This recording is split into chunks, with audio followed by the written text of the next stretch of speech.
Hello hi जय जगन्नाथ। आज मिन ब्लॉग को स्वागत। आज मिन ब्लॉग रे किसी सरप्राइज अच्छी आग को देखले जानी पारिबे। पारथिबे बाबा आगे मामू ड्राइविंग करचंदी, मामा मो साइड रे बसची आई मो साइड रे बसची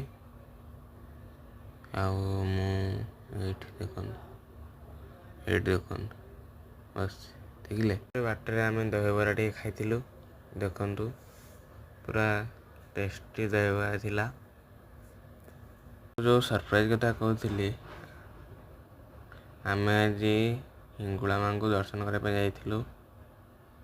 देखिपे मंदिर जय माँ हिंगुला।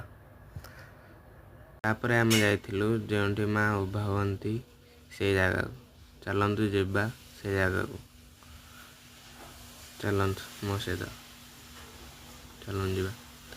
देखिपे ये माँ उभा हती, सब भक्त मैंने आसी मनस्कामना पूर्ण कर। तापर आमे पलि आसलु घर को जावा अवस्था बहुत जोर वर्षा होता। ब्लॉग टी एंड कर भल लगी लाइक कमेंट शेयर सब्सक्राइब करेंगे। आ कमेंट रे जय माँ हिंगुला लिखिजी। रोचे जय जगन्नाथ।